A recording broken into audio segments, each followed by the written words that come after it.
Welcome to Glass of Bubbly. Today we're pairing champagne with salmon. And the champagne we have is from Chateau de Boursault. And I recognise that name. Yes, so right. Yeah, and you'll certainly recognise the place when you go there too. They've got the most wonderful chateau. Super little vineyards around that chateau as well. And it is a splendid walk. You can go there to Chateau de Boursault, got a little tasting room, taste through the champagnes, and then take a walk down to capture that magnificent chateau. And what we've got here is the Blanc, so white grapes here. So it's going to be Chardonnay, and Midasem 2014, so vintage 2014. All of the grapes used are of the year 2014. I haven't got a glass yet poured, so I'm going to correct that problem. I have a bit more information on the chateau actually. Go for it, yeah. It was built in 1843 by Madame Clicquot. Wow, okay, that's a name we all recognise, isn't it? Madame Clicquot. And also during both World War I and World War II, the chateau served as a makeshift hospital. That's nice to know, isn't it? We've been inside. Yes. Looked inside, and it's a wonderful. The architecture is amazing, but inside the fireplaces and the chandeliers and the coving and even the view from the back. I mean, the memories are coming back. It's really incredible. Also, I believe the chateau was built on top of ruins of a castle. Well, there's another bit of history, isn't it? It's full of history. But Chateau de Boursault is full of history. Well, this bottle won a gold medal in the classic and elegant category. Okay, let's see how that fares for classic and elegant. Nice fruity yellow stone fruits, apricot especially, touch of citrus, plenty of floral notes. So very kind of what we expect from the Chardonnay as such. Pastry, croissant, butter as well. Yes, definitely. Have I got everything you need? What about you? I think you've got everything. You're probably Oliver's waiting for me to stop so he can add one or two bits, but... Yeah, we'll just take them all. You'll do the flavours maybe. Okay. You've got more in your glass than me. Hi, what's happening here?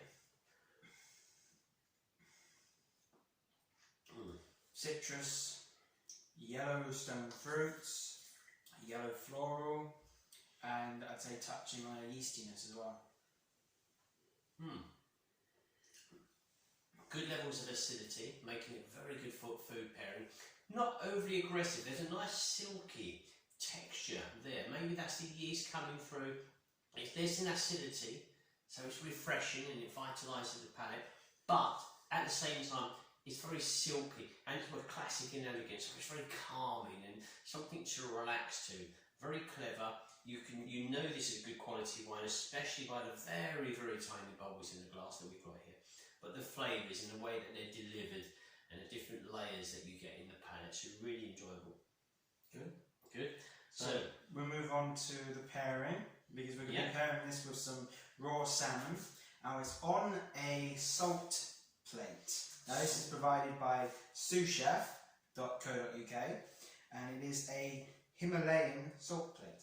Which is supposed to add in some healthy minerals and also enhance some of the flavours of whatever food you put on top. So obviously we've got the fresh salmon here, nicely cut up here by Oliver. So what does this do? Does it literally absorb some of the salt into the Yes, that's what I believe it's supposed to do, yes. Okay, well it certainly looks really good, really good. A touch of saltness on there, I can taste. But let's go for the flavour, let's go for the pairing and the champagne go with fresh. I also have a bit of information on salmon as well. Female salmon can lay between 1,500 to 10,000 eggs, but only between 0 to 10 of those eggs will make it into adulthood. An adult salmon can live between 4 to 5 years, and a salmon is famously known to swimming upstream back to its birthplace. So it's born, it'll go out to the sea, and then it will make its way back home. Scientists believe they use the Earth's magnetic field as a compass to navigate their way back home so they can repeat the cycle.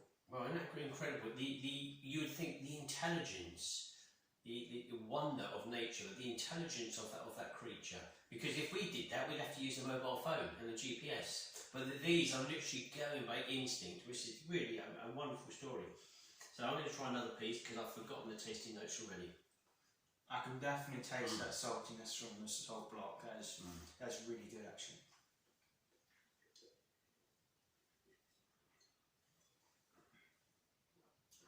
Well, nice, and the fish is really good, but definitely got that splash of salt on there, which is really strange to have it from a block. I've never tried this actually, so interesting. Saltiness in the palate is kind of taken away by the acidity and the fresh fruits of the wine. You've got the silky texture of the fish, isn't it? It's quite a silky, creamy character in the palate.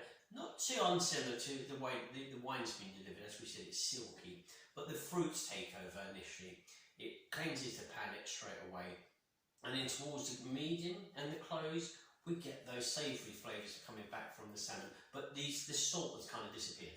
Yeah, the champagne does take away the salt, but it does add in that. I'd say this is a classic and elegant pairing, to be honest. That's what it felt like to me, with those yellow characters from the champagne, and still at the close you got lovely savoury salmon flavours. It's a nice pairing. It's a nice harmonised balance between the two.